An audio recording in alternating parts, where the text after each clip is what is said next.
Hi everyone, Editing Katie here. Today we are talking about bracing our cores. Now this is a video that I've already made in the past, so what I'm going to do is replay that footage for you in case you haven't caught that original video.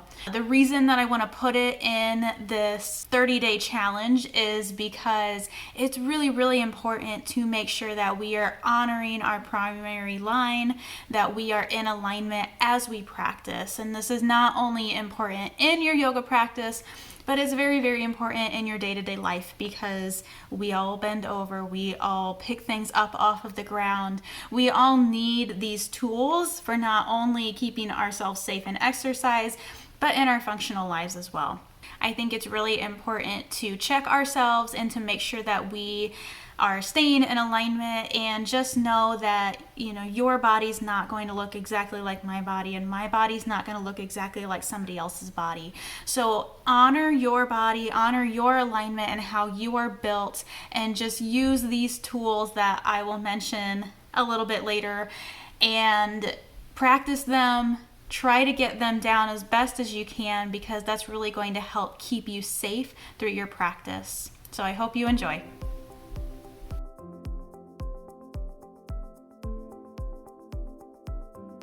To start out bracing our core, it's really a learned feeling. It's trial and error. You're not going to get it right the first time, and that's okay.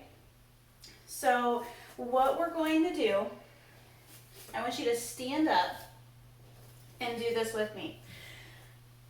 So there are 4 different things that we pay attention to when we are bracing our core. It's our hips and our tailbone, our lower bellies, our ribs or our upper bellies, and our shoulders, okay? So the purpose in bracing your core is so you don't get hurt. That's the basic reason that we learn how to brace our core. Because if you're not bracing and your core is from here to down here, front and back, if you don't know how to place all of that properly, odds are everything's going to go directly to your low back.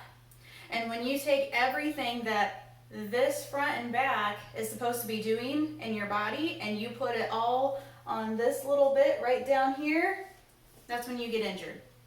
That's when you get hurt, because it's not made to take all the weight. Everything else needs to help it. So what we are going to do, we're going to stand up. We're going to root down through the 4 corners of both feet, and our feet are right up underneath our hips, so straight lines down. And what I want you to do is take one of your hands and put your thumb in your belly button, okay? So my fingertips are facing down, my thumb is in my belly button. I'm going to take my other hand and put it on that small little curve on my back, okay? So what I want you to do from here is stand up tall, and we're going to tilt our pelvis forward, okay? So we might go from this big arch back here in our backs. I want you to tilt your pelvis forward, and you should feel your lower back go down towards the floor, so your tailbone softens. Okay, that's what we mean when we say that. Soften your tailbone towards the floor. And through that, you should start to feel those low belly muscles turn on where your thumb is. Okay? So that's the first step. And that might take you a few times to feel. So going from natural, tucking the pelvis. So everything on the front turns on. Pressure is taken off the low back because the tailbone's down and your buns are squeezing now. So your buns and your low belly are turned on. Also, fun fact, they're all connected. Your low belly muscles and your buns, they're connected throughout your pelvic floor. So if you activate one, it's a lot easier to activate the other, okay? So when I say squeeze your buns and squeeze your belly, that's what I mean. Brace your core. So that's our first part, right down here. Secondly, we're going to just jump up to our shoulders, okay? So shoulders, a lot of times we like to stand like this. Our shoulders are rolled forward, our neck is just kind of tilted back. This is how we look on our phones. That's how we look on our computers.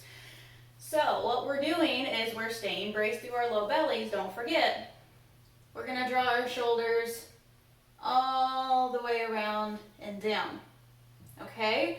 So from there, if I go from normal shoulders and I bring them all the way up, down, and around, well, now my back has to start working right up underneath my shoulder blades, okay? I can feel my shoulders getting pulled down throughout my lats, okay, right through here. It's not something you're going to do subconsciously. It's work, okay? you have to think about it to maintain it, or else your body's going to go to its natural holding pattern, and that is, your body's always going to find the easiest way to do something, okay? And bracing your core is not the easiest thing to do. That's why we're learning about it, how to do it properly. But it's not something that's just going to come naturally right away, okay? It's learned, it is felt. So, we're going to go through our checkpoints. Our pelvis is tilted forward, our tailbones are softened towards the floor.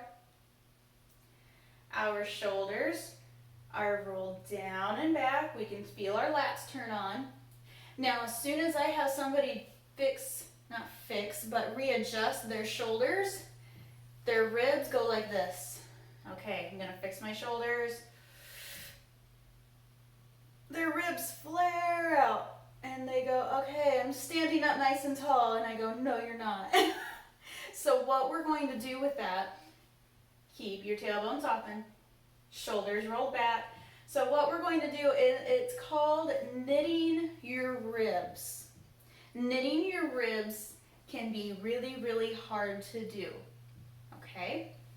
So what you're doing is, from this big expanded rib cage, we're just gonna push it down, okay? So that can be felt if you are familiar with the feeling of crunching your belly in, if you're doing ab work, crunching those muscles in, and that's where you're keeping it. However, we're not crunching down, we're just softening those ribs back in. So notice, when I soften my ribs back in, immediately everything else in the front tightens up, which means my buns tighten, which means my hips are in place, my belly is in place, my shoulders can be in place, and my head, basically you're just gonna take your chin, push it back, keep your ear over your shoulder. That is proper alignment right there. We've got our ribs in place, our hips in place, shoulders, bellies, neck and chin, feet, everything's in alignment. Okay, now what do we do with that? So throughout yoga, it doesn't matter what position that my body's in,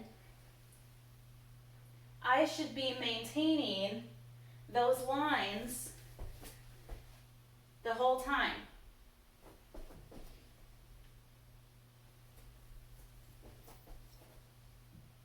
Okay? Throughout yoga, it's really, really easy to get into the mindset or the thought process that I need to stretch as far as I can.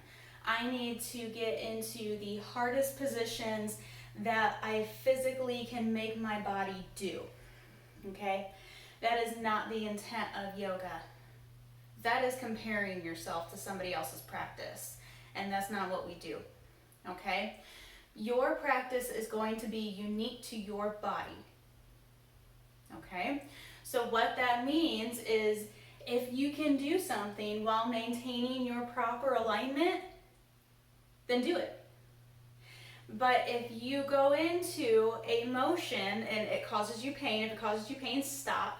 But also, if you lose that alignment throughout any part of your body, you need to stop and you need to pull back a little bit, okay? Because that means that that modification of that pose is not for you yet. It doesn't mean it'll always be off the table. That just means it's not there yet, okay? I'm gonna show you one more thing that can help with the pelvis tilt, because oftentimes that's the hardest part, especially for women, and especially for women that have had babies. So, we're gonna lay down on your mat.